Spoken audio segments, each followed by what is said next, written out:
Hello everyone. I get to talk to you today about my favourite subject, which is bunker, which is my housing co-op, and how we kind of relate to the Sustainable Development Goal number 11. So that was really exciting, the presentation you've done, Martin, and it was really exciting to find out about your super project in Brighton. Can you tell us more?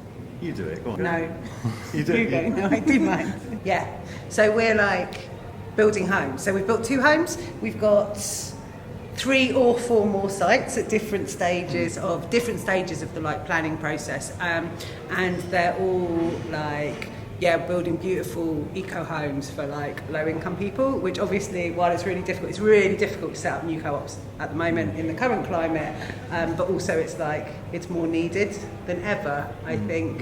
In our city and in so many cities, like homes aren't really available to the majority of people, right? If you're in private renting, the private renting market in Brighton at the moment is horrific. You're bidding for properties, it's like insecure, it's not sufficient, and the housing market isn't working. It's only available to certain people who like earn a certain amount or like have inheritance and things like that. And so I think it's like a way to build homes and places that you can have ownership and agency and all those things over that is kind of out of that. So while it's really hard, and it is really hard at the moment, it's a difficult time to build new co-ops, it's so important. It's so important. And I think it was really interesting earlier, so when I gave my talk about bunker, and I mentioned about politics of it, and that sometimes it's very easy to get kind of caught up in the mechanics, like we're building homes and they're eco homes, and materially they're interesting and all of that stuff, but really also it is about power. It's about people finding or creating power for themselves in a place where they don't have power. That it's not we're not consumers, we shouldn't just be consumers. And the question that the person asked was about whether we see ourselves as part of like the commoning movement. And I said, actually, for me, the headline is more about the right to the city. And I think that kind of sums up all of these things. Like Brighton is a city where people are being forced out. They can no longer afford to live there. And that means we're losing everyone. All our people. Key workers. Like we should all have the right to live in the city. Like all of the people who keep the city going. Yeah, but also not just to live there, but to work there, to play there, to grow there, to stay there, to be an inhabitant of a place, but also to feel a sense of ownership over it. And I think that's where co-ops are interesting, right? Because it's not about individual ownership. It's about us feeling ownership over the place where we live, but also the city where we live. Having a say in it, that we don't get forced out, that we can stay there. And I think for me, that's a really important political thing about it, that it is whatever form your co-op takes, what your group takes, and we're all here. There's so many different types of groups doing so many interesting things, but it's all about people doing something for themselves, taking back power, being in control, and doing it well, trying to do it well, like be good landlords, be good tenants, be good citizens, not good as in kind of like, well behaved. Yeah, but just be the best, like, what does it mean to be a good landlord? People ask, don't they, why would you do co-op housing, right? Because you're not going to own it. So what's the point of putting 5 years' work into something? It's not your pension, right? It's not any of those things that housing has become. It's about a home, right? But it's not about just a home. It's about a home in the place where you are. And I think that's the bigger thing, right? And that's the other thing I think.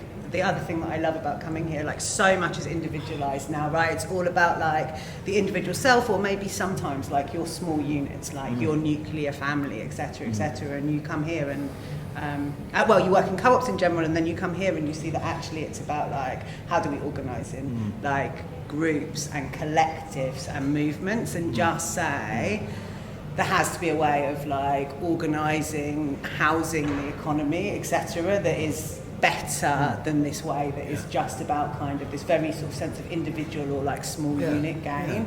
And you meet people from exactly that, like so many different groups from so many different backgrounds, and who are saying really exciting things about like wanting to also grow and develop. So that makes me at a time that is difficult, which is where we start, at a time that is really difficult, it also gives me like so much hope as well that there is that potential. Coming to the conference gives you a sense that we are a movement, right? And that we may all be dealing with very particular situations in our cities and with our groups, that actually what unites us is something really powerful, and it's about people, right? And it's about, and it kind of reinvigorates you to think that we are all out there and we can help each other, we can support each other, but just sitting down, having a beer, having a chat and saying, wow, this is tough, but it's worth it. Do you know what I mean? It's so worth it because we're doing something that's so important with the chaos that we're all experiencing in the world, where we feel like we have less and less power, and it's this sort of omni-crisis that goes on and on. There's one thing after another. You've got what next? It's so important to fight for home. What does it mean for us? But also, what does it mean for us as a movement? How do we also let other people know this is an option for them? It's something that is there, and it's meaningful in so many ways. Like, congratulations again. Like, neither of you are builders, and you're saying you're building homes, like a dream of so many people and so many groups. Not only just homes, like you said, communities, but also, protecting the environment, creating something sustainable, and not, eating away money in bills. So it's like ticking all those boxes and so much more. Anyone can do it. Not anyone can do it always, because it does take like a lot of time out of your life, and like you do have to like learn lots and like be prepared to do that.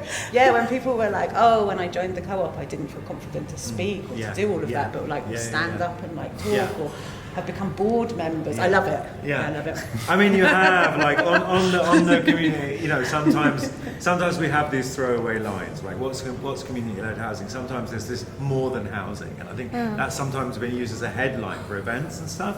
But what does that mean, more than housing? And it means all those things that Helen was just saying. It's like that you learn about yourself, and we support each other. And sometimes people are able to give more, to give less. We have people with different abilities, different skills, but it's all about when you pull that together, it's greater than the sum of its parts. And I know that's a cliche, but it's so true, right? Because also we can then build that capacity as a group. We can support each other when we fall down, you know what I mean? When we feel like we can't do this, we can't do that.